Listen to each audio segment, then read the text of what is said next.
राम राम सारन। कृष्ण जन्माष्टमी की हार्दिक शुभकामनाएं। So today we are going to discuss these 7 problem of code forces round 895 div 3. Let's read problem A. Two vessels. Hindi में होता है दो बर्तन। मेरे को पता था vessels को हिंदी में क्या बोलते हैं। You have two vessels with water. The first vessels contain A gram of water and the second vessels contain B gram of water. Both vessels are very large and can hold any amount of water.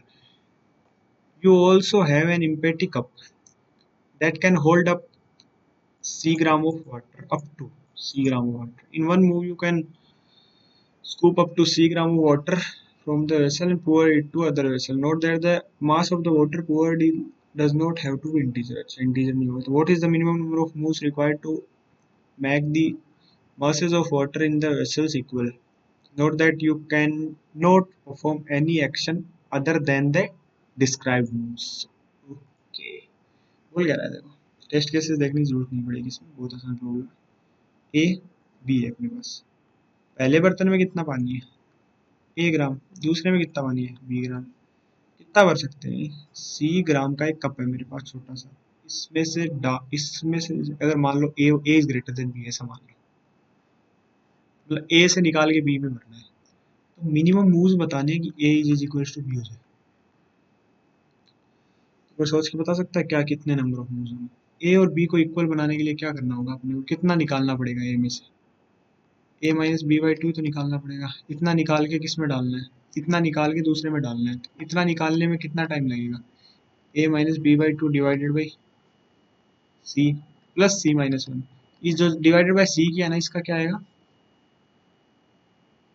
Cell ऊपर वाला, floor शायद नीचे वाला होता है, cell ऊपर वाला होता है, मतलब इसको ऐसे लिख सकता हूँ plus C minus one by two. ये मैं हमेशा लिखता हूँ, पता है प्लस सी माइनस वन क्यों करते हैं? तो अगर मान लो गलती से एक भी रिमाइंडर आ रहा होगा ना इस पूरी इक्वेशन का, और बाकी डिवाइड करने के बाद कुछ डिविजन आ गया, तो वो रिमाइंडर है ना इसमें ऐड होके डिवाइड बाई सी प्लस यानी वन का फैक्टर और दे देगा डिवाइडर में, इसलिए ये लिख सकते हैं। पर इसको इम्प्लीमेंट कैसे करेंगे यार? इसमें गलती हो सकती है। ए माइनस बी बाई टू है ना, जो भी लिख रहा हूँ ए माइनस बी बाई टू, इसने अभी तक ओनली इंटीजर को हैंडल किया। इसके वो 0.5 वाला फैक्टर है ना, अगर दो परफेक्टली डिविजिबल हो, इसको अलग से हैंडल करना पड़ेगा। ये इक्वेशन आ गई, आंसर हो गया अपने पास, मान लो ये। इसमें एक्स्ट्रा क्या ऐड करने की जरूरत है? ए माइनस बी बाई टू का जो ये जो है ना, इसका अगर मान लो रिमाइंडर है कुछ एग्जिस्ट करता है, और मैंने जो मेरा आंसर आया ना, तो इसको मैं सी के साथ मल्टीप्लाई करूँ, और अगर ये इस हाफ के इक्वल आ जाए, जो ये हाफ है, तो भाई मेरा ये रिमाइंडर वाला तो बच गया ना, ये जो 0.5 का वाला ऊपर ग्राम है। इसको अलग से डालने के लिए एक कप और ऐड करना पड़ेगा, आंसर में प्लस प्लस करना पड़ेगा। अगर इक्वल नहीं आ रहा, यानी बड़ा आ रहा है इससे, छोटा तो आ ही नहीं सकता, बड़ा आ रहा है तो कोई दिक्कत नहीं है, क्योंकि वो एक 0.5 उस कप के साथ मर्ज हो जाएगा। सी की वैल्यू इंटीजर है ना। तो इम्प्लीमेंटेशन देखते हैं इसका। इम्प्लीमेंटेशन बेस्ड प्रॉब्लम थी। ए बी सी का इनपुट लिया मैंने, हाफ को क्या लिख लिया? Absolute of A minus B. A भी बड़ा हो सकता है, बी भी बड़ा हो सकता है, ठीक है। फिर रिमेनिंग क्या रख लिया मैंने? हाफ बाई टू, जो मैं रख रहा हूँ ए माइनस बी बाई टू ना।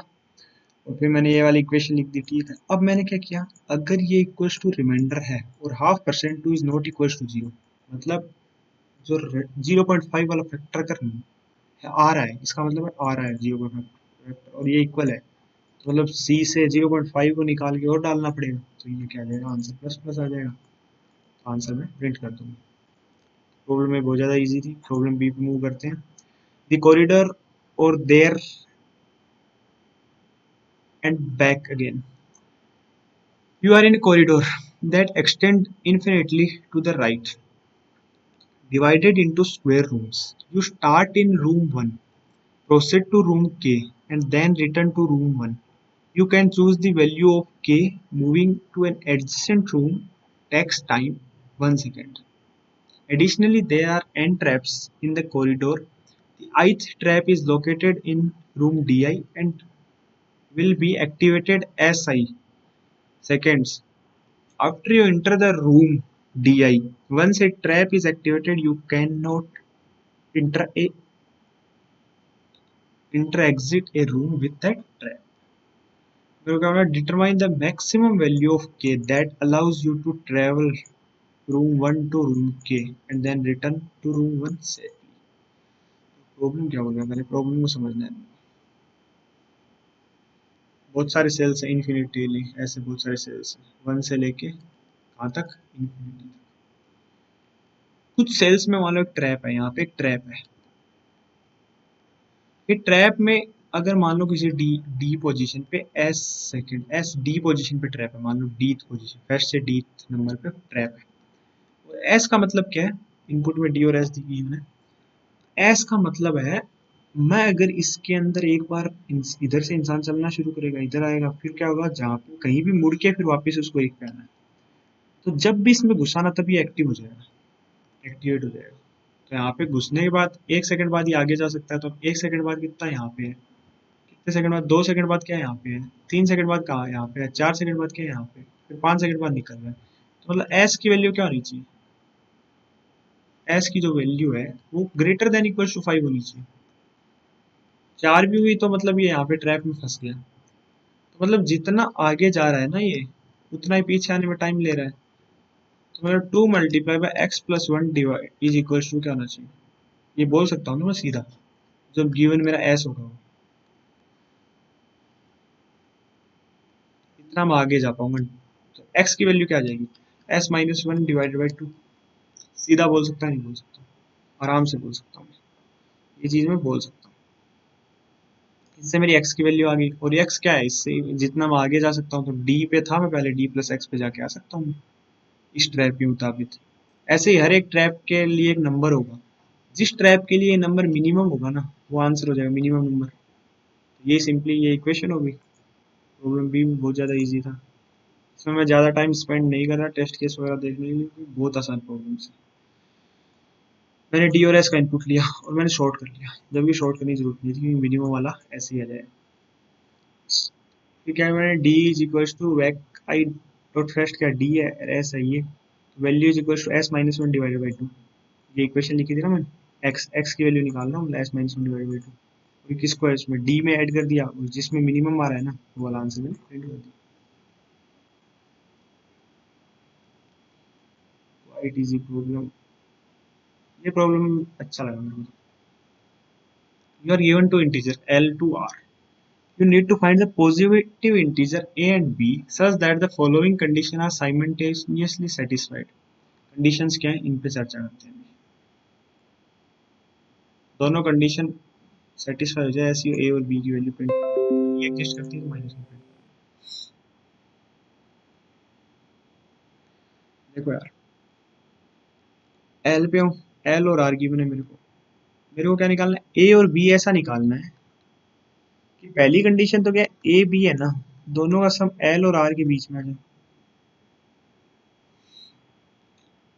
और जीसीडी क्या हो जाए, GCD of A comma B है ना, नॉट इक्वल टू बना दे। ठीक है जनाब, ये कर लेते हैं। तो सबसे पहले मेरा क्या, ये इक्वेशन को सेटिस्फाई करने की, मान लो जीसीडी ये 2 आ जाए, ऐसा नॉट इक्वल टू की जगह 2 आ जाता, 2 लिखता तो मैं क्या करता, 2 आता तो मैं सबसे छोटा नंबर सोचता हूँ जो मेरा प्रॉब्लम अप्रोच करने का आइडिया होगा। मैं ये सोचता अगर ये नॉट इक्वल टू 1 है मतलब 2 3 कुछ भी हो सकता है, मान लो 2 ही होता है जीसीडी में, मैं क्या करता 2 को सिलेक्ट कर लेता, ए इज इक्वल टू 2 पुट करता, ठीक है। बी क्या होगा मैं निकालने की कोशिश करता हूँ कि एल और आर की रेंज में आ जाए, ऐसा बी निकालने की कोशिश, मतलब सबसे छोटा है ना, बी की सबसे छोटी वैल्यू निकालने की कोशिश करता हूँ। तो एक चीज बताओ, अगर ए 2 है और अगर एल है ना 2 से डिविजिबल है, तो क्या मैं बोल सकता हूँ l-2 है ना वो बी की वैल्यू हो सकती है, क्योंकि एल अगर इवन है तो l-2 क्या होगा, इवन होगा या नहीं होगा, समझ आया होगा। तो l-2 प्लस 2 क्या हो गया, यही तो होगा a प्लस बी, वो एल हो रहा है, तो एल इस रेंज में आएगा या नहीं आएगा, एल टू आर हमेशा आएगा। पर अगर एल की वैल्यू ओड होती तो मैं क्या करता, l-1 लेना पड़ता, क्योंकि l-2 अब नहीं ले सकता, l-1 इवन होगा, और अब सम क्या आएगा, l+1 आ जाएगा। तो मेरा ये केस हैंडल हो गया। क्या होगा, या तो एल आएगा, दोनों का सम, या आएगा l+1। अगर आर और एल की वैल्यू ऐसी है कि R is greater than L है, मतलब R is not equal to L है, तो मैं क्या आंसर ये बोल सकता हूँ क्या, अगर एल इवन है तो आंसर हो जाएगा 2 और l-2। ठीक है, अदरवाइज आंसर क्या हो जाएगा, 2 और एल माइनस 1। अब इस केस में तो पर अगर L is is equal to R आ जाए, और एक केस और देखना भाई, मैं मान लो एल की वैल्यू ले लिया 2 से 4, ठीक है, और अब मेरे आंसर क्या था, 2 और 0 आ जाता है भाई। 2 और 0 का जीसीडी पता है क्या होता है,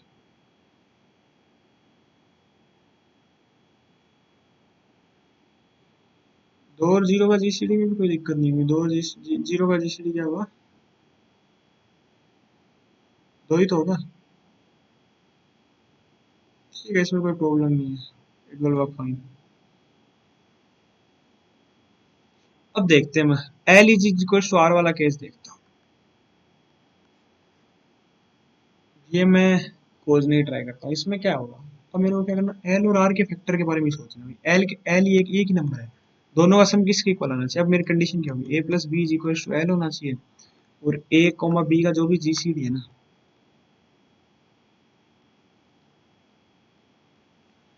क्या मैं ये बोल सकता हूँ, should not be equal to,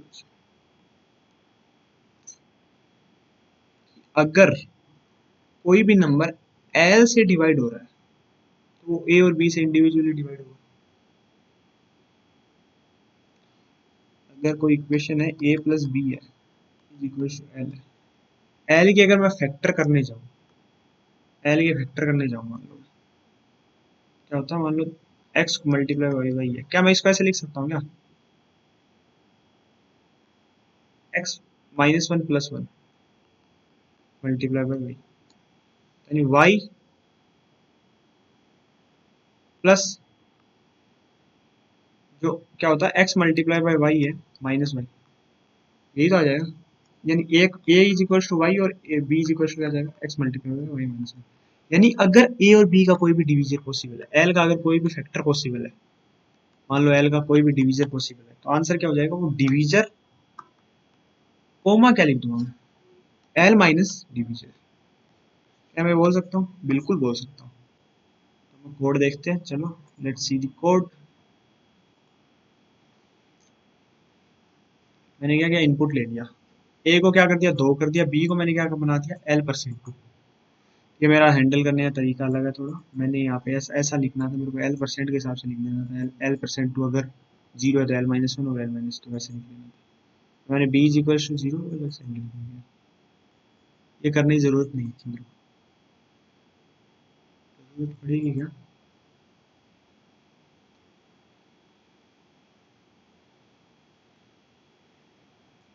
ये ना मैंने प्री टेस्ट चलाया था एक, प्री टेस्ट पे देख लिया था ना, ये लिख लिया मैंने, सीधी सी बात है, ए और बी जो आप मैंने आपको यहाँ पे कंडीशंस बताई थी ये लिखने वाली, ये मेरा थोड़ा रष्टी तरीका मान बोलूंगा मैं इसको, मेरा लिखने का कि मैंने बी को 2 बनाया, फिर अगर 0 है तो,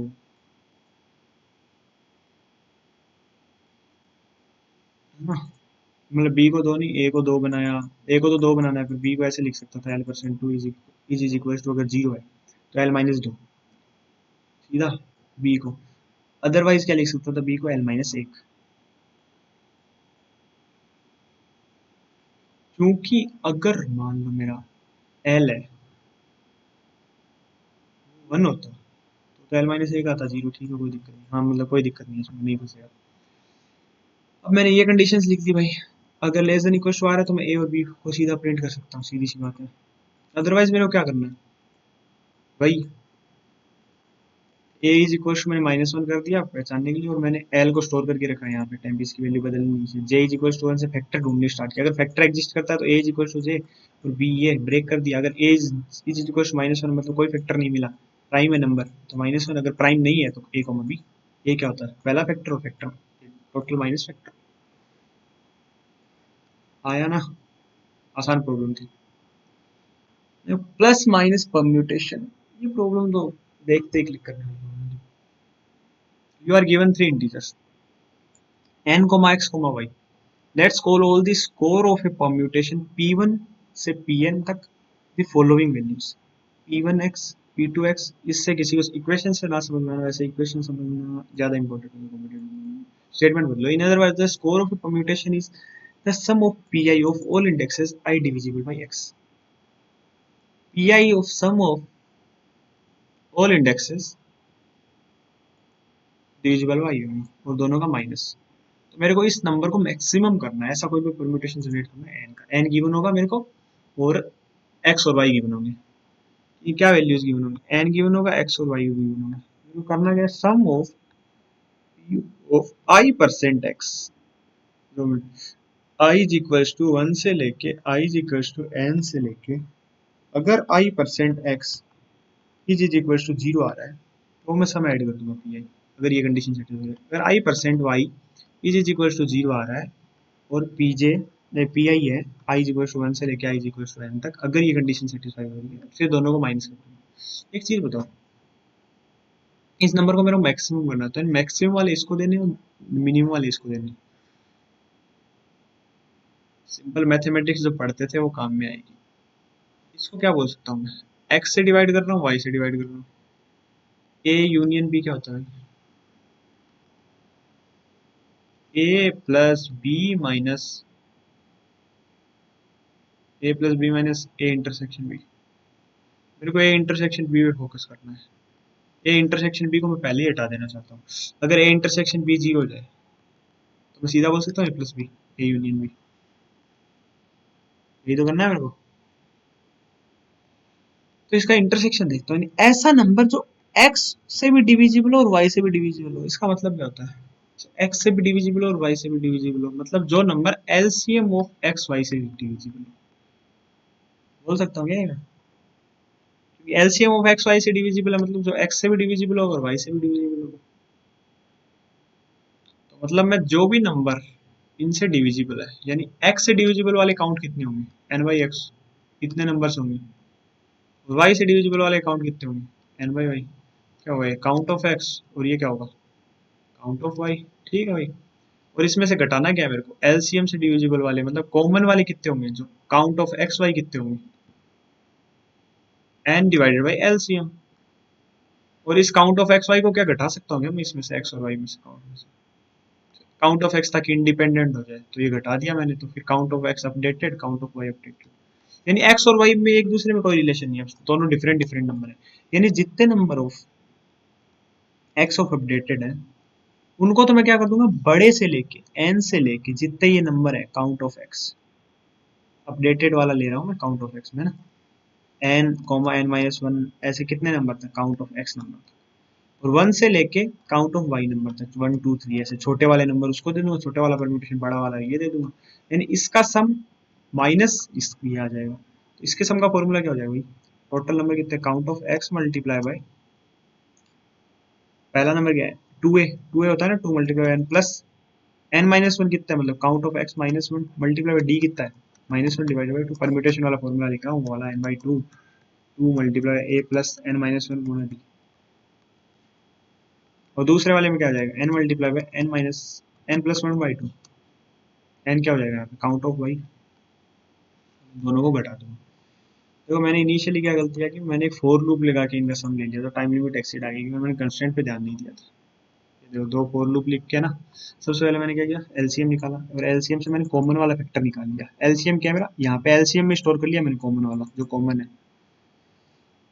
तो ये मेरा एलसीएम निकाल लिया मैंने, सिंपल से एलसीएम मैंने स्टोर किया, सॉरी एलसीएम निकाले, फिर मैंने कॉमन क्या हो गया मेरा, एन बाई एलसीएम, इतने कॉमन है। कॉमन टोटल नंबर्स क्या हो जाएंगे, एक्स एक्स क्या हो जाएंगे, काउंट ऑफ एक्स जो है एन बाई एक्स, वो एक्स में स्टोर कर लिया, वाई में क्या स्टोर कर लिया, एन बाई वाई। कॉमन मैंने घटा दिया, यानी एक्स नंबर ऑफ क्या है मेरे पास, इंडिपेंडेंट है एक्स और वाई एक दूसरे से, तो एक जैसे कहीं भी एग्जिस्ट नहीं करेंगे। फिर मैंने क्या किया, वाई वाले सम कर दिए, वो आंसर में से घटाते जा रहा था, ये करता पर टीएलई क्यों आ गया, क्योंकि कंस्ट्रेंट नहीं देखा मैंने।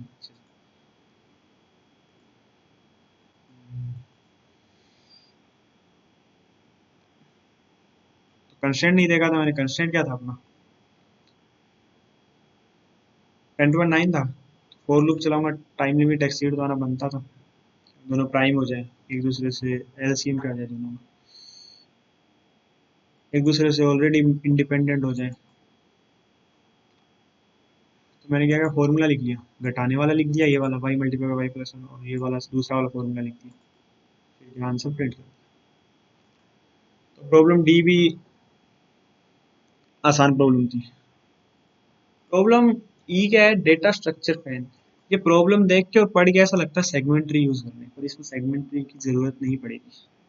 कैसे पढ़ते हैं, सॉल्व करते हैं।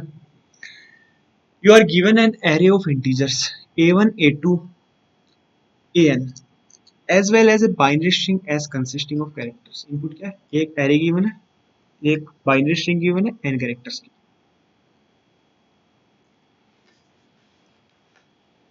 क्या नाम है इसका भाई, अगस्तीन।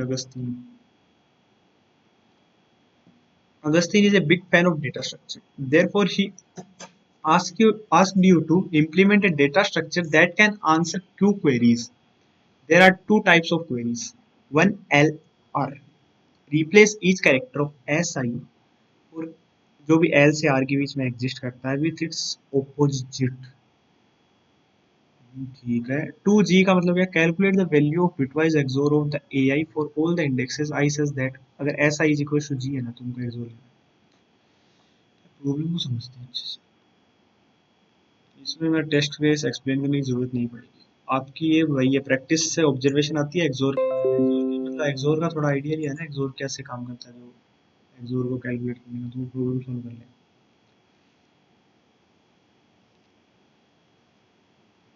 बोल क्या रहा है अपने को, एक एरे गिवन होगा a1 a2 कहाँ तक an तक, एक स्ट्रिंग गिवन होगी s1 s2 कहाँ तक sn तक। इसकी इसकी क्या रेंज है, 0 और 1 होगा।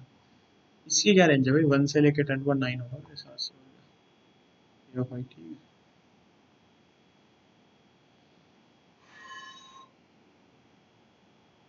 0 to 1 है, 1 to 1 10.9 तक। हाँ ठीक है। क्वेरीज क्या होंगी, दो टाइप की क्वेरीज होंगी। One l comma r. इसका मतलब क्या होगा, जो एल और आर में जो भी नंबर एग्जिस्ट करता है, मतलब S1 S2 ऐसे करके Sn तक था, एल से आर में जो भी एग्जिस्ट करता है, ये क्या होगा, रिवर्स हो जाएगा। जो वन है उसको किस में बदल जाएगा, जीरो, जीरो किस में बदल जाएगा, ठीक है। ये ऑपरेशन होगा ये वाला। और मेरा दूसरा ऑपरेशन क्या बोल रहा है, टू ऑफ जी का मतलब क्या है, अगर जी जीरो है ना, तो जो जो बिट जीरो है, जो जो बिट जीरो है उसका एक्सोर लेना, मतलब उस वैल्यू का एक्सोर ले लेना है। जैसे मान लो 101 है, 1010 है, और क्या हो जाता है यहाँ पे A0 A1 A2 A1 और A3 का लेना है, उसमें 0 0 है। अगर 1 वाला होता तो A0 और A1 का लेना है, ठीक है, जो भी बनेगा। तो ये काम करना है, ये ऑपरेशन हैंडल करने, इन क्वेरीज को आंसर करना है। सबसे पहले एक्सोर की प्रॉपर्टी पता होनी चाहिए। कौन सी प्रॉपर्टी, एक चीज बताओ, सबसे पहला दिमाग में आएगा, क्या मैं 1 वाला निकाल लूँ तो क्या मैं 0 वाला निकाल सकता हूँ क्या, क्या कभी टोटल एक्सोर चेंज होगा, टोटल जो भी एक्सोर होगा पूरे एरे का, क्या वो कभी भी चेंज होगा, ऐसा कोई ऑपरेशन कर रहे हैं, वैल्यू चेंज थोड़ी करने, वैल्यू चेंज नहीं कर रहे, तो टोटल एक्सोर क्या रहेगा, सेम रहेगा। यानी मैं अगर 0 का 1 का मैंने कैलकुलेट कर रखा है, तो 0 का क्या हो जाएगा, जो मेरा 1 का मान लो एक्सोर, क्या एक्सोर ऑफ 1 है, एक्सोर ऑफ 0 क्या हो जाएगा, जो कि मेरे रेंज में निकालना है, एक्सोर ऑफ 0, टोटल एक्सोर का एक्सोर, ये जो भी एक्सोर है इसका एक्सोर किसके साथ, एक्सोर ऑफ 1 के साथ। क्या मैं बोल सकता हूँ, मतलब मैं 1 वाला कैलकुलेट करूँ तो 0 वाला, सबसे पहली ऑब्जर्वेशन मेरे दिमाग में यही है। इसी से खेल होगा, क्या खेल होगा, सोचना शुरू करते हैं कि मैं किसको चेंज कर रहा हूँ भाई, एल सी आर को चेंज कर रहा हूँ, इस चेंजेस पे फोकस करता हूँ। इसमें मैं क्या कर रहा हूँ, एक ऑपरेशन ही परफॉर्म करने वाला है, इसके बाद क्या, 0 से 1, 0 वालों को क्या बना रहा हूँ, 1 बना रहा हूँ, 1 वालों को क्या बना रहा हूँ, 0 बना रहा हूँ। तो फिर क्या मैं एल सी आर का एक्सोर पता कर सकता हूँ ना, पता कर सकता हूँ क्या मैं एल सी आर का एक्सोर, पहले एक्सोर क्या था, बिल्कुल कर सकता हूँ भाई। मान लो मेरे को एल सी आर का एक्सोर पता है, एक्स ऑफ एल आर है, पता है, मान लो पता कर सकता हूँ, क्यों, कैसे कर सकता हूँ, प्रीफिक्स में मान लो एक्सोर स्टोर कर रखा, तो prefix of r xor prefix of L-1, क्या है, मैं बोल सकता हूँ क्या कि यहाँ तक कि जो एरे का मान लो मैंने एक्सोर प्रीफिक्स में स्टोर कर रखा है, उसका एक्सोर इसके साथ लेने पे क्या होता है, ये वाला ही तो बचेगा। दो सेम नंबर का एक्सोर क्या होता है, एक्सोर की प्रॉपर्टीज पे बेस्ड है, जीरो होता है। दो सेम नंबर का एक्सोर क्या होता है, जीरो। तो मैं क्या कर रहा हूँ, यहाँ तक कुछ एक्सोर होगा, उसमें क्या होगा, ये वाले एक्सोर का ले रहा हूँ, तो ये डबल बार आ गया, तो डबल बार आते ही क्या होता है, कट जाता है, कट जाता है, ऐसे याद रखो, डबल बार आते ही कट जाता है। दो बार कोई भी चीज आ जाए ना, ओड बार है ना, तो वो रहती है, मतलब ये एक बार है, हाँ, तो ये वाला रह गया। तो ये मेरा निकल गया, ऐसे मैं एक्स ऑफ एल आर निकाल। तो मैंने एक्स ऑफ एल आर में स्वैप किया, तो इसमें चेंजेस क्या आएंगे, मेरे को टोटल का निकालना है ना, फिर वन वाला ही निकालना है, वन वाले पे फोकस करना है। तो मैंने क्या किया, ये मैंने निकाल लिया मैंने। ठीक है जनाब, मैंने ये निकाल लिया। एक्स ऑफ एल आर क्या बता रहा है मेरा, मेरे को टोटल एक्सोर बता रहा है, किस रेंज का, एल से आर का।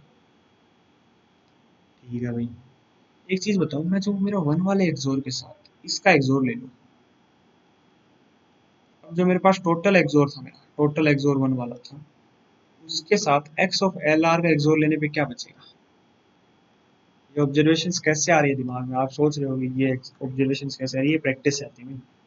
एल से आर का मान लो मैं एक्सोर ले लूं किसके साथ, जो मेरा टोटल एक्सोर है, तो क्या बचेगा, मेरे को कोई बता सकता है। एल से आर क्या कर रहा है, वन वाली कौन सी रेंज में, इस रेंज में। और ये क्या बता रहा है, वन वाले नहीं टोटल बता रहा है, टोटल इस रेंज की। जीरो भी है इसमें, वन भी है, इसके पास क्या है, वन वन है बस ओनली। तो ये वन वाले रिपीट हो रहे हैं ना, वन वाले कट जाएंगे और उसमें वन वाले का क्या बचेंगे, जीरो जीरो वाले बच जाएंगे। तो मैं ये जीरो को वन ही तो बना रहा हूँ, तो मैं बोल सकता हूँ क्या वन ही है, अपडेटेड तो वन ही है, ए यू मान लो, मेरे पास वैल्यू तो वही रही ना, कोई फर्क पड़ा क्या इससे। यानी कि मैं एक्स ऑफ एल आर क्या कर दूं, निकाल के टोटल एक्सोर, जो मेरा एक्सोर ऑफ वन है उसके साथ मैं एक्सोर ले लूँ, तो कोई वैल्यू चेंज होगी या नहीं होगी, दोबारा भी ऐसा करूंगा ना तो भी नहीं होगी चेंज। तो ये मेरी इक्वेशन बन गई, कोड देखते हैं और समझने की कोशिश करते हैं। मैंने शायद 10 मिनट में प्रॉब्लम सॉल्व कर ली थी। तो यही है कि एक्सोर की प्रॉपर्टीज हमें पता होना चाहिए, एक्सोर के साथ खेलना आना चाहिए। मैंने प्रीफिक्स में एक्सोर स्टोर किया, बहुत प्रॉब्लम्स में करते हैं। स्ट्रिंग मैंने इनपुट ले लिया, अब मैंने क्या किया, वन वन है तो मैंने क्या किया, एक्सोर में स्टोर कर लिया, जो एक्सोर ऑफ वन बोल रहा था मैं, एक्स आर ऑफ वन। ठीक है, एक्स आर में स्टोर कर लिया। क्वेरीज का रिप्लाई करना शुरू कर, टाइप वन की क्वेरी है एल से आर, तो मैं क्या करने वाला हूँ, एक्स आर का किसके साथ ले रहा हूँ, जो बीच वाला एक्सोर था, तो बीच वाला एल से आर का जो एक्सोर है वही तो कर रहा हूँ, x of x xor of l r था ना, वही है ये तो लिखा था मैंने, एक्सोर ऑफ एल आर, ये मैंने यहाँ लिख दिया। अदरवाइज क्या होगा, अगर जी मेरा क्या है, वन है, तो मैं सीधा सीधा एक्स आर प्रिंट हो जाएगा। अगर जी जीरो है तो मैंने ऊपर क्या बताया था भाई, एक्सआर का किसके साथ, एक्सआर का टोटल एक्सोर के साथ। टोटल एक्सोर क्या होगा, प्रीफिक्स ऑफ एन वाला टोटल ही तो होगा, टोटल होगा। तो ये हो गया, कितना छोटा सा कोड है ये। शायद ये उससे भी हो सकता है, क्योंकि बेसिकली आइडिया यही आता है कि एल सी आर में इसमें क्या, लेजी प्रोपोगेशन प्लस सेगमेंटरी से प्रॉब्लम सॉल्व। थोड़ा सा मैं ओवरव्यू दे देता हूँ जो मेरे दिमाग में आया था। ये पहली अप्रोच ये थी मेरी, क्योंकि देखते ही मैंने प्रॉब्लम पढ़ा, मैं बोला यार ये प्रॉब्लम है शायद होगा, सेगमेंटरी ऐसे ही तो बनता है। मान लो मेरे को किसी रेंज का, यार क्या बना दिया मैंने, पूरा इक्वल हो जाए ना। मान लो मेरे को इस रेंज में मेरे को ये पता है कितनी बिट चेंज हो रही है, तो मैं यहाँ पे जैसे उतरा तो इसको बदल दूं और इसको बदल दूं, फिर मैं क्या कर दूं, जिसको बदल रहा हूँ ना उसको लेजीली प्रोपोगेट कर दूं, तो क्या टोटल वैल्यू बदल जाएगी क्या, अपने हिसाब से बदल जाएगी ना टोटल वैल्यू। वही टोटल वैल्यू बदल लूंगा और फिर मैंने ये इक्वेशन ऐसे लिख लेनी है। ऐसे सेगमेंटरी बना के भी इम्प्लीमेंट कर सकता था, किया जा सकता था। इसको बदल देना है मेरे को, इसको बदल देना, और फिर क्या लेजीली प्रोपोगेट कर देना है, ताकि नीचे, क्योंकि किसी पॉइंट पे इसको बदलना है तो भाई ये तो इसके हिसाब से बदला जाएगा, जबकि मैं ऊपर ऑलरेडी बदल चुका हूँ इसको, तो लेजीली। ऐसा कुछ आइडिया आया था जबकि मेरे दिमाग में, फिर ये क्लिक कर गया था, मैंने जो एक्सोर वाला सोचा ना, ये प्रीफिक्स वाला, ये इम्प्लीमेंट किया, बेटर तरीका था। टाइम कॉम्प्लेक्सिटी भी बेटर है, स्पेस भी बेटर है इसमें। Now let's read the problem F. और बहुत, क्या बोलूँ इसको, गलतियां बताऊंगा मैं, क्या गलतियां कर रहा था इसको, फिर हमने टेस्ट के देखनी जरूरत पड़ी। सेलिंग ए मैनगेरिया, क्या पता नाम नहीं पढ़ा जा रहा मेरे से। You are the owner of a Mangaria consisting of n animals numbered from 1 to n. However, maintaining the zoo is quite expensive. Zoo पढ़ूंगा मैं इसको. So you have to decide to sell it. It is known that each animal is afraid of exactly one other animal. ठीक है, एक animal किसी न किसी animal से अफेयर्ड होगा. More precisely, animal I is afraid of animal AI. Also, the cost of the each animal is known. For animal I, it is equals to Ci. You will sell all the animals in some fixed order. Formally, you will need to choose some permutation P1 P2 and sell the animal P1 P2, कोई permutation है बेचना। अब देखो क्या conditions क्या है, when you sell the I there are two possible outcomes. अगर A I was sold before I तो मैं कितनी कॉस्ट मिलेंगे, मेरे को सी आई मिलेगी। और अगर A I was not sold before I तो you will receive with 2 multiply by C I cost. Maximum cost प्राप्त करने के लिए मेरे को क्या करना होगा, आई पहले बेचना है और ए आई को क्या करना है, बाद में बेचना है।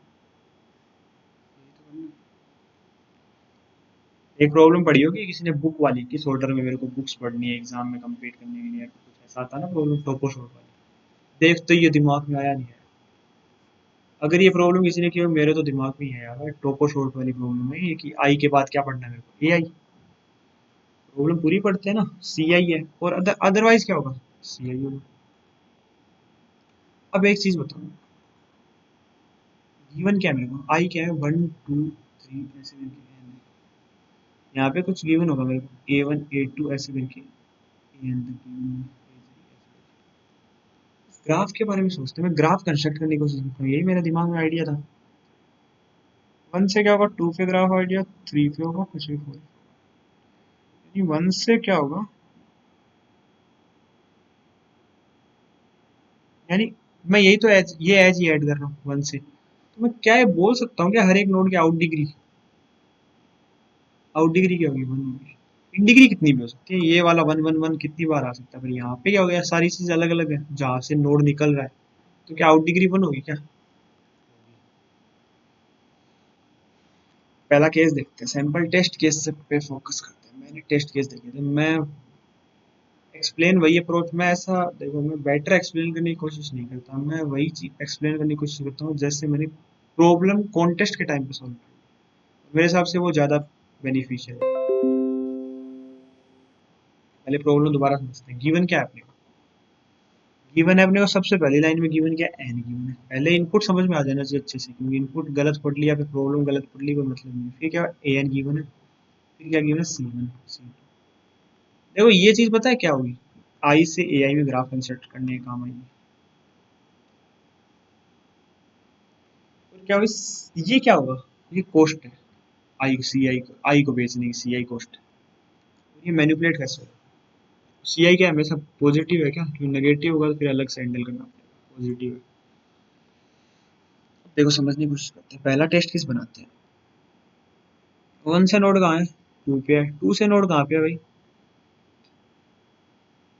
3 पे है, 3 से नोड कहाँ पे है, 2 पे है। ये ग्राफ बना, मेरे को इस ग्राफ को देखते क्या समझ रहा है, समझ में आ रहा है। सबसे पहले मैं 1 को पढ़ दूँ, 1 को बेच दूँ, कोई दिक्कत, 2 मल्टीप्लाई सी आई में बिकेगा, ऑब्वियस सी बात बिकेगा। फिर मैं अगर 2 को बेचूँ, क्योंकि मैं ऑलरेडी क्या बोलते हैं 2 को पहले नहीं बेचा 1 से, कोई दिक्कत नहीं है, तो ये भी 2 मल्टीप्लाई सी आई में बिकेगा। मैं फिर अगर मैं 3 को बेचूँ ना, 3 से पहले 2 बिक चुका है, तो 3 किस में बिकेगा, सी आई में बिकेगा भाई। 12 + 12 + क्या हो गया, 6 मल्टीप्लाई में 2 कर रहा हूँ ना, 12 + 12 + 1। यानी अगर 1 2 3 में ऑर्डर में बेचूँ, मान लो मेरी सनकती कहीं पे, मैं 1 3 2 में बेच देता, 12 + 3 वाला क्या होता है भाई, पहले ये बिक रहा है तो ये तो 2 + 2। अब 2 वाला क्या होता है भाई, सी आई में बिकता +6, ये कम है भाई, मेरे को तो मैक्सिमाइज करना है, तो मेरा बेस्ट ऑर्डर क्या होगा, 1 2 3। इसको देखते क्या समझ में आ रहा है, साइकिल्स होंगी ग्राफ में कुछ, 2 और 3 को देख के साइकिल्स आ रही है, साइकिल्स को अलग मान लो, एक साइकिल का ही ग्राफ होता है, टोट पूरा है ना जो परम्यूटेशन है ना, 1 2 3 4 5 ऐसे करके एन तक है, 2 3 4 5 ऐसे करके 1 तक ऐसा होता है। तो ये क्या बनाता है, फॉर्मली ग्राफ बनाता है। ऐसे टेस्ट कैसे सोचा अगर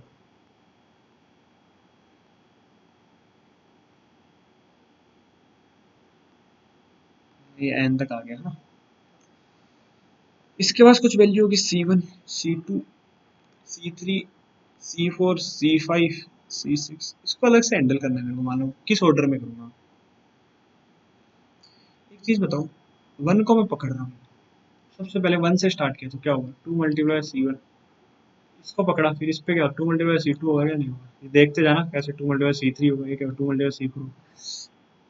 अब मैं जब n को पकड़ रहा हूँ ना, n किस पे डिपेंडेंट है, C1 पे। कोई भी एक नंबर है ना, एक पे डिपेंडेंट होगा, एक वैल्यू पे ही डिपेंडेंट होगा कोई, क्योंकि आउट डिग्री क्या है इसकी 1 है, तो ये इसी पे डिपेंडेंट होगा। तो ये C1 मैं ऑलरेडी ले चुका हूँ, तो मैं इस लास्ट वाली वैल्यू को भी, बाकी तो 2 से मल्टीप्लाई हो जाएगी, 2 मल्टीप्लाई बाई C1 प्लस कहाँ तक C ऑफ n माइनस 1 तक, प्लस क्या हो जाएगा Cn हो जाएगा। अब एक चीज तो साइकिल को कैसे हैंडल करता हूँ, अगर मान लो किसी साइकिल में कुछ वैल्यूज होंगी ऐसी, ये मिनिमम ले लूँ, मेरे को इसको क्या करना, मिनिमम करना है, इनको क्या करना, मैक्सिमाइज करना है। ये मिनिमम करते ही अपने आप मैक्सिमाइज हो गई, इससे बड़े आगे ना, यानी कोई भी पॉइंट। अब साइकिल को क्या मेरे को ऑर्डर में नहीं देखना, साइकिल को ऐसे देखना है,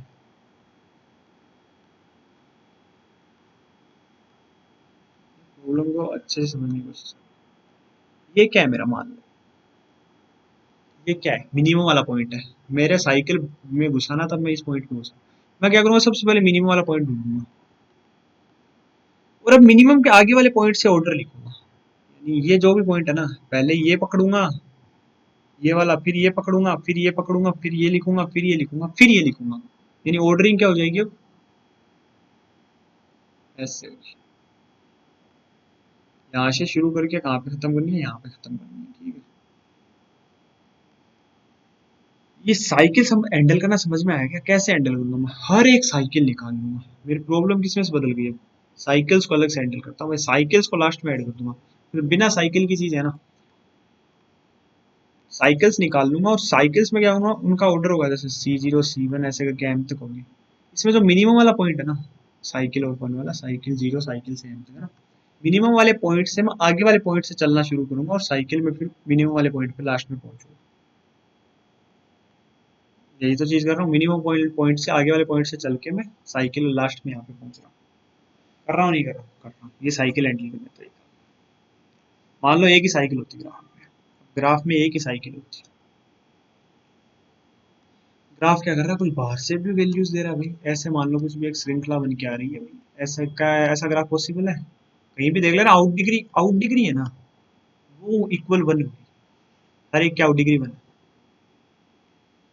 तो क्या करूँ भाई, इसको कैसे हैंडल करूँ मैं, क्या इसको अलग से बाद में ऐड कर सकता हूँ क्या, साइकिल्स को लास्ट में ऐड करूंगा मैं हमेशा, मान लो कोई और साइकिल बना रहा है, एक और साइकिल एक्स्ट्रा, ये इससे तो ऐसे कनेक्ट नहीं हो सकता ना, क्योंकि ये एक से ही कनेक्ट हो सकता है, ये क्या होगा, अलग से कनेक्टेड होगा, पूरा ग्राफ में एक सेम ग्राफ से नहीं कनेक्टेड होगा, क्या मैं बोल सकता हूँ जो अलग साइकिल बनेगी, एक अलग ही कनेक्टेड कंपोनेंट होगा, क्या ये एक दूसरे पे डिपेंड करेंगे, पहले ये चिपका दो या बाद में चिपका दो, कोई फर्क पड़ता नहीं, और साइकिल क्या किसी ग्राफ के एंड में कनेक्टेड होगी क्या, किसी ग्राफ के एंड में कनेक्टेड होगी, ये चीज दिख सकती है मेरे को, अगर आउट डिग्री क्या है, तो मैं क्या करूँगा, साइकिल्स को निकाल के, क्या मैंने क्या साइकिल्स को निकाल के चिपका दिया, साइकिल्स वाला कोड देखते हैं पहले, मैं आधा आधा कोड साइकिल्स वाला कोड, यानी साइकिल्स वाला कोड मैंने पहली बार में ही सही लिख दिया,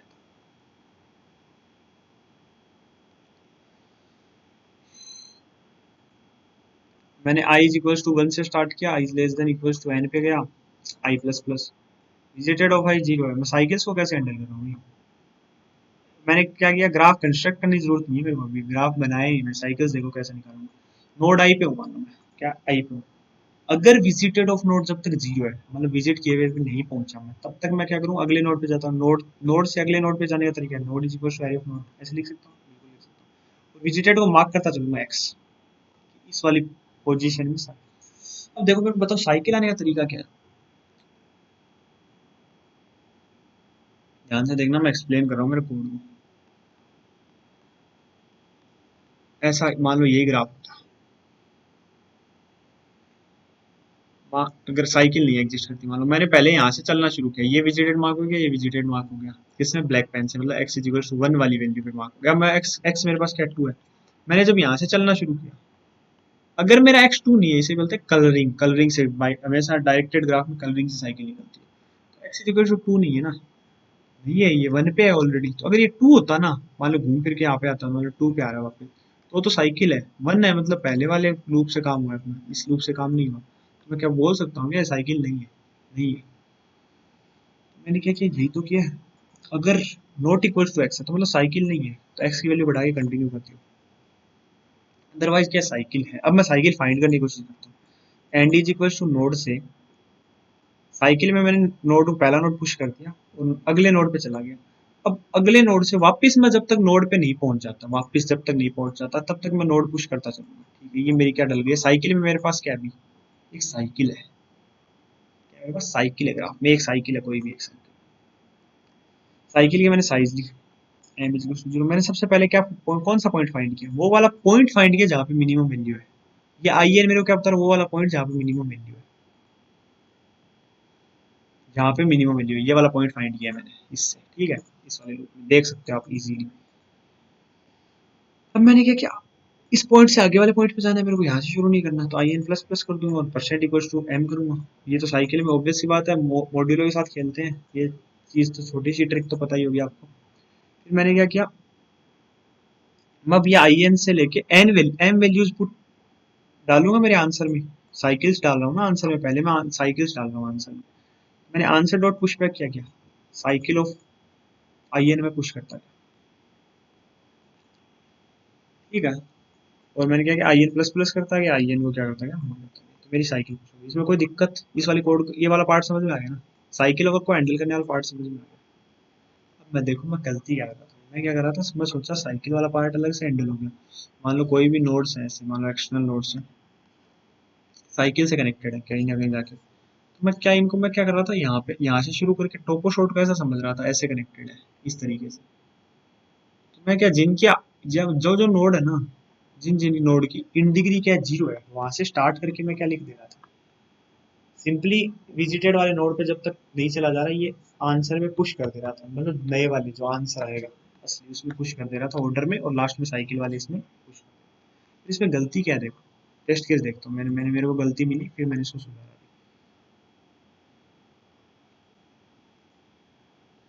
वही टेस्ट केस सोचो, ये मान लो साइकिल है, कहीं ना कोई नोड साइकिल पे जाए खत्म करेगा ही करेगा, हमेशा साइकिल बनाएगा। ये परम्यूटेशन का रूल होता है हमेशा साइकिल से।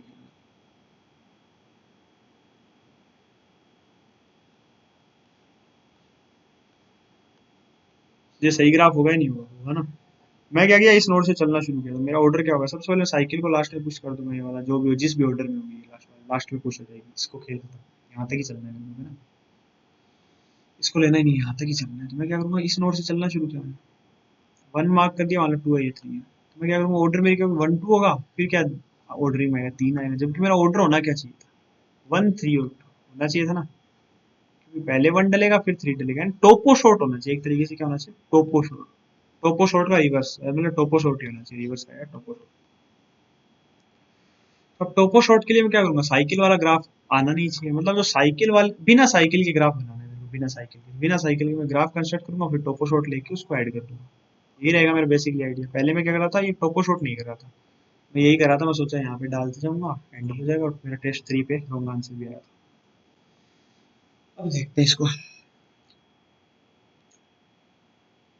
मैंने क्या किया भाई, ये साइकिल वाला पार्ट मैं समझा चुका हूँ आपको, विजिटेड असाइन कर रखा है मेरा, विजिटेड ऑफ आई क्या कर दिया मैंने, ट्रू कर दिया सारे जो जो, मतलब क्योंकि जहां जहां पे मैं जा चुका हूँ ना, जिस जिस नोट में, वहां पे मेरे को वापस नहीं जाना भाई, सिंपल सी बात है।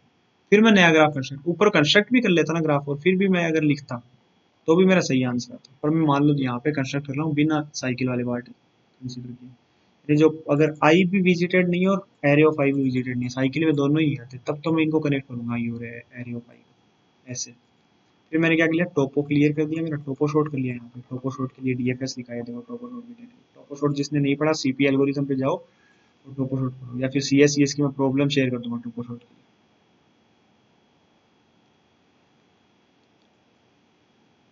और मैंने क्या किया, एएन में पहले टोपो शॉर्ट वाले एलिमेंट पुश कर दिए, फिर साइकिल वाले पुश कर दिए, फिर पूरा प्रिंट कर दिया। देखो इसका शायद कोई आसान इम्प्लीमेंटेशन भी होगा, साइकिल वाला पार्ट अलग से ना हैंडल करना पड़े, कुछ वेट वेट वगैरह देख के, उसका मेरे को आइडिया नहीं है। Now let's move to problem g, replace with product. During contest मेरे पास इतना टाइम नहीं बचा था कि मैं प्रॉब्लम सॉल्व कर पाऊँ, हाफ हाफ पर प्रॉब्लम मैंने सॉल्व कर ली थी। तो प्रॉब्लम पढ़ते हैं। Given an array A of n positive integers, you need to perform the following operations exactly once.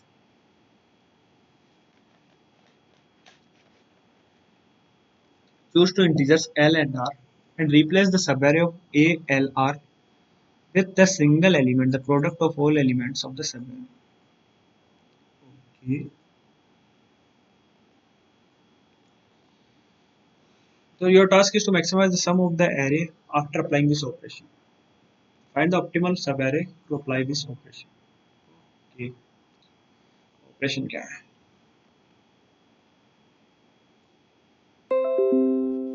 सबसे पहले प्रॉब्लम समझना जरूरी था, प्रॉब्लम में सॉल्यूशन क्या होता है।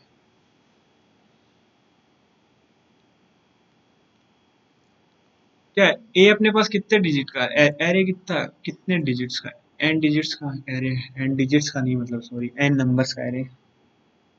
और मैं एग्जैक्टली कौन सा ऑपरेशन क्या परफॉर्म कर सकता हूँ, कोई भी एक सब एरे सिलेक्ट करूंगा एल टू आर, और वहां पे जो उनका प्रोडक्ट है ना वो पुट कर दूंगा एरे में। मतलब मैंने मान लो A L to R select किया ना, एल आर को गायब करके एरे में से ए एल आर तक जितने भी L plus one L plus जितने भी थे नंबर्स, इन सब का प्रोडक्ट क्या कर दूंगा, इसमें पुश कर दूंगा इस एरे में। बाकी एलिमेंट सेम के सेम रहेंगे और फिर इनका सम लूंगा, और ऐसे मेरे को सम को मैक्सिमाइज करना है, कोई भी ऑपरेशन ले सकता हूँ ऐसे। देखो यार, एक सिंपल सा आइडिया दिमाग में क्या आता है, सबको मल्टीप्लाई कर दूं तो क्या वो मैक्सिमम नहीं होगा? होगा, पर कौन से केस में ही होगा, जब सारी वैल्यूज क्या हो जाएंगी, ग्रेटर देन वन हो जाएगी। क्या मैं एल से आर का आंसर क्या होता है, वन से लेके क्या होता है, एन होता है नहीं होता, l is equal to one होता है, और वन आ जाए तो उस केस में क्या नहीं, तो गेम है। इतना समझ में आया ना, प्रॉब्लम में वन वन कैसे गेम है, ये टेस्ट की सोचो। मल्टीप्लीकेशन आ रहा है चार, और अगर मैं अलग अलग इंडिविजुअल सम करता तो क्या आता, छह आता, क्योंकि वन वाला वन जब भी मैं मल्टीप्लाई करूंगा ना किसी चीज में, तो वो उसमें बस एब्जॉर्ब ही हो रहा है, एब्जॉर्ब ही हो रहा है, एक तरीके से मल्टीप्लाई उसको खा ही जा रहा है, कोई वेट नहीं दे रहा उसको, मतलब मल्टीप्लाई को कुछ दुगुना तिगुना नहीं कर रहा। दो है तो मल्टीप्लाई दुगुना कर रहा है, फायदा ही कर रहा है भाई, उससे प्लस से तो प्लस वन प्लस टू से तो सही करेगा ना दो, अगर दो से दो मल्टीप्लाई करूँ तो वो बेटर है। तो ये चीज समझ में आई नहीं, आई ना, वन क्या फर्क डाल रहा है, वन ही डाल रहा है फर्क तो। क्या मैं ये बोल सकता हूँ या कि अगर कंटिन्यूअस वन नहीं है कहीं भी, तो उनको मैं क्या ये रिप्लेस कर सकता हूँ, उनका प्रोडक्ट रिप्लेस करता हूँ, ये दिमाग में आता है, वन को अलग से हैंडल करना है एल टू वन। तो सबसे पहले दिमाग में क्या आता है पता है, कंस्टेंट के साथ, कंस्टेंट देखो 10.9 है एरे फाई की वैल्यू में, प्रोडक्ट क्या सबका प्रोडक्ट ले सकता हूँ क्या, लेने की जरूरत पड़ेगी क्या, नहीं लेने की जरूरत पड़ेगी, क्योंकि अगर लेने गया तो फिर मेरा लॉन्ग लॉन्ग में सेव ही नहीं होगा, तो मतलब कुछ ना कुछ बिना प्रोडक्ट के काम होगा। एक चीज बताओ मेरे को, रोस्ट के सोच के बताओ, मैं लिमिट डिसाइड करने की कोशिश करता हूँ कि प्रोडक्ट कितने से ऊपर चला जाए कि L L is equal to one से लेके R is equal to N answer आ जाए। मान लो पहले पॉइंट पे कुछ एक्स है, बीच में कुछ one one one one feel कर रहा हूँ, लास्ट में क्या एक्स है, इसका आंसर क्या होगा, x multiply bye x.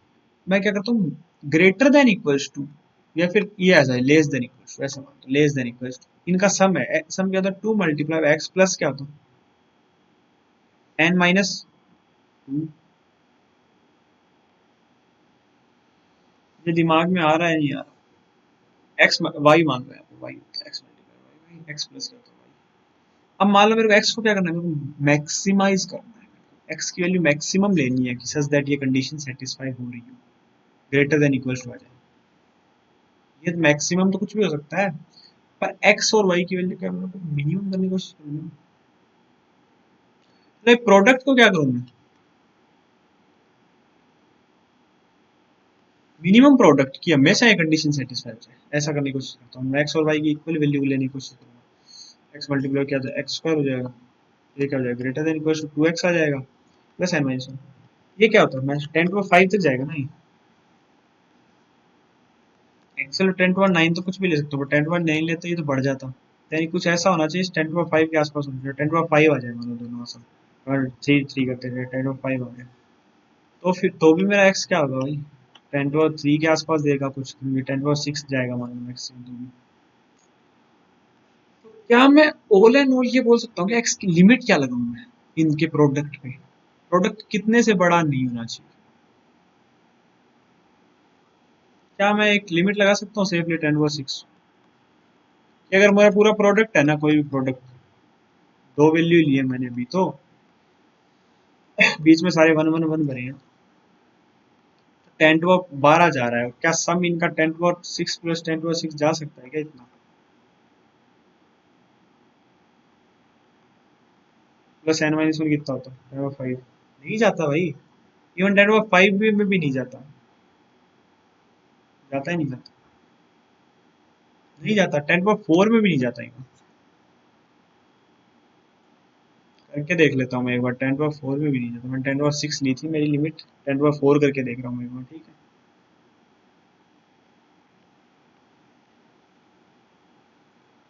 10 power 4 में जा सकता है क्या? 10 पावर 4, 10 पावर 4 नहीं जाएगा यार इसमें भी।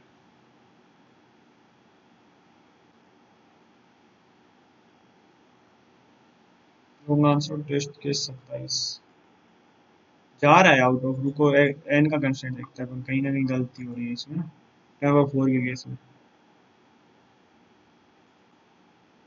क्या रोस्ट केस यही होगा क्या जो मैं सोच रहा हूँ? मल्टीप्लीकेशन में क्या ले रहा हूँ मैं? 10 पावर 4 ले रहा हूँ, 10 पावर 2, 10 पावर 2 हो गया। मल्टीप्लीकेशन से ले रहा हूँ 10 पावर 4, 10 पावर 2, 10 पावर 2 है तो प्लस 10 पावर 5 है, ये तो गलत हो गया, नहीं हो सकता इस कंडीशन से। 10 पावर 5 चलेगा, वो भी नहीं चलेगा, उससे वैल्यू ज्यादा हो जाए, 2 × 10 पावर 5 चल जाएगा पक्का। तो मैं 10 पावर 6 ही ले लेता हूँ सेफ्टी के लिए ना। समझ में लिमिट कैसे डिसाइड की? लिमिट डिसाइड कर लिया, अगर प्रोडक्ट की लिमिट है ना इससे ऊपर चली गई ना 1E6 से, तो बस सिंपली L2R प्रिंट कर दूंगा। और L2R कैसे प्रिंट करूंगा ये भी सोचने की बात है। 1 1 1 से स्टार्ट हो गया, कहीं पे एक वैल्यू आएगी बिना 1 की, कुछ ना कुछ, इतना तो समझ में आ गया है, 1 का कोई रोल नहीं होगा, इस 1 का कोई रोल नहीं होगा, ये एब्जॉर्ब होने से अच्छा इनका कुछ सम कराऊं तो यही होगा ना कुछ, जहाँ पे पहला नॉन नेगेटिव जो नॉन जीरो वाला एलिमेंट होगा, नॉन वन वाला एलिमेंट होगा, और इधर से पहला नॉन वन वाला एलिमेंट होगा, वो प्रिंट कर दूंगा ऐसे। अब एक गेम क्या होता है, अगर मेरी वैल्यूज क्या है 10 to 6 से छोटी है, तब मैं कैसे हैंडल करूँ? मैं क्या करता हूँ, एल से आर को ले, हर एक पॉसिबल एल से आर लेने की कोशिश करता हूँ, हर एक possible L R. Time complexity क्या होगी, हर एक पॉसिबल एल आर ले लूँ। आप बोलते भाई सारे एलिमेंट अलग अलग हो जाते हैं, हर एक पॉसिबल एल आर लेते हैं आप, और इनका मल्टीप्लाई करके फिर सम करके देख लेते हो, जो पीछे वाला बचा हुआ सम, इधर वाला बचा हुआ सम, और अगर ये मैक्सिमम से छोट बड़ा आता तो मैं ये एल आर ले लेता, इसको करता जाता, जिसमें मैक्सिमम आ रहा है ना वो एल आर ले लेता। इसकी टाइम कॉम्प्लेक्सिटी आप बोलते बिग ऑफ एन स्क्वायर हुई, क्योंकि सारे एलिमेंट रोस्ट केस में हो जाएंगे। बस यही तो गेम था इसमें, सारे मान लो 2 2 हो जाते, मिनिमम 2 ही होते ना, 1 से छोटे। तो 2 to the power 10 to the power 5 cross नहीं कर रहा है क्या 10 to the power 6 वाली लिमिट को? कितने डिफरेंट हो सकते हैं 2 के हिसाब से, 10 to the power 6 के हिसाब से, शायद 2 to the power 20, almost maximum 20 elements different हो सकते हैं बच्चे केस में। कितने एलिमेंट्स डिफरेंट हो सकते हैं? 20 एलिमेंट्स। अब मैं एन स्क्वायर लिख सकता हूँ क्या? आराम से लिख सकता हूँ, क्योंकि 400 ऑपरेशन ही जाएंगे मैक्सिमम। अब देखो मैंने एन स्क्वायर में क्या लिखा है,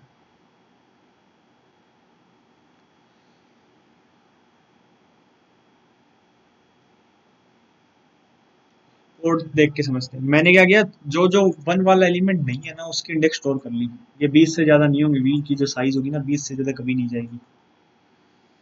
इनिशियलाइज मैंने एल आर को 1 1 से कर दिया। अब मैंने क्या किया, प्रीफिक्स ऑफ मल्टीप्लीकेशन स्टोर किया। क्यों किया भाई प्रीफिक्स ऑफ मल्टीप्लीकेशन? इसका मतलब क्या है, मेरे पास कोई एरे इनिशियली है, मैं कर क्या रहा हूँ ऑपरेशन, ऑपरेशन क्या परफॉर्म कर रहा हूँ, इनमें से एल आर मल्टीप्लाई कर दे रहा हूँ, और फिर मेरा एक अपडेटेड एरे बनेगा। अपडेटेड क्या बनेगा, ये एक बॉक्स में क्लोज हो गया, और फिर क्या ये था, ये पीछे वाला पार्ट था ना, ये यहाँ पे आ जाएगा, और ये यहाँ पे आ जाएगा, यहाँ पे आ जाएगा। इसको मैं क्या क्या बोल सकता हूँ ये मेरे को बताओ। क्या ये वाला जो मान लो टोटल मैंने क्या कर रहा था, पहले सम कितना था, टोटल सम सम था पहले, मान लो सम था, है ना, टोटल सम यही था। अब नया सम क्या हो जाएगा, क्या मैं बोल सकता हूँ सम माइनस, ये मैंने क्या कर रहा हूँ, इनका सम तो घटा दे रहा हूँ ना, ये जो सम था वो तो हटा दे रहा हूँ, क्योंकि सम की जगह क्या प्रोडक्ट ऐड कर रहा हूँ। तो जो बीच में सम क्या होता है, मैं प्रीफिक्स ऑफ सम मान लो स्टोर कर लेता, r minus prefix of l minus 1। क्या मैं बोल सकता हूँ घट गया? अब जोड़ना क्या इसमें, लाल वाला बॉक्स, लाल वाला बॉक्स क्या बोल सकता हूँ मैं, प्रीफिक्स ऑफ मल्टीप्लीकेशन वाला जो आर तक है divided by prefix of multiplication L minus 1 तक। क्या यही ऐड कर रहा हूँ ना, यही तो ऐड कर रहा हूँ, प्रीफिक्स से हो गया ना काम, हो गया। तो मैंने क्या किया, टोटल सम क्या होगा मेरा, prefix of sum of n, यही होगा। इसमें मैंने क्या किया, पहले घटा दिया जो सम बॉक्स का था बीच वाले का, और फिर लास्ट में क्या कर दिया, ये मल्टीप्लिकेशन वाला ऐड कर दिया। और वैल्यू ऑफ मल्टीप्लिकेशन अगर ज्यादा हो रही है मेरे मैक्सिमम से, तो मैं एल और आर में स्टोर कर देता हूँ। सारे पॉसिबल एल आर के लिए देख लिया मैंने। प्रॉब्लम यार ये वही था, इसकी टाइम कॉम्प्लेक्सिटी एनालिसिस वाला ही आइडिया था, और ये थोड़ा लिमिट डिसाइड करने वाला, ये वाला, ये जो ऑब्जर्वेशन थी ना, यही था इस प्रॉब्लम में। बाकी इस प्रॉब्लम में अच्छा कुछ नहीं था। तो ड्यू थ्री की प्रॉब्लम्स हमेशा सॉल्व करने के लिए अच्छे होते हैं। I recommend you to try all the problems. और अभी बढ़ते हैं अपने पहले प्रमोशन की तरफ। अभी आपको पता है रक्षाबंधन आके गया। जनरली रक्षाबंधन पे क्या होता है कि पैसे देने पड़ते हैं, यहाँ पे पैसे नहीं देने पड़ते हैं। ठीक ठाक सब्सक्राइबर्स बढ़ रहे हैं, तो बहनों की तरफ से डिमांड आती है कि उनके यूट्यूब चैनल को प्रमोट कर दें। सो यार ये एक चैनल है, घूमना खाना, घूमना और खाना, यानी यहाँ पे खाने के डिफरेंट डिफरेंट रेसिपीज के बारे में बताया गया है। मेरे को तो खाने वाने में इतना मतलब खाना खाने में इंटरेस्ट है, बनाने में बिल्कुल भी नहीं है। घूमने में तो बिल्कुल भी इंटरेस्ट नहीं है। तो मैं होता तो नहीं देखता, पर एक बार चैनल जरूर देख लेना, चेक कर लेना। सब्सक्राइब जरूर है, सब्सक्राइब करने में उतना क्या जाता है। तो यही है, पैसे नहीं देने पड़े देखो, पता नहीं वरना 1000 लगते, राखी की 1100 लगती है, कितने पैसे लगते। सो एक बार जाके ये चैनल चेक कर लेना। अगर किसी को अच्छा लगे तो सब्सक्राइब कर लेना, वीडियो लाइक कर देना, और इसका पता नहीं मेरे वाले को लाइक सब्सक्राइब सब कर देना। So thank you everyone.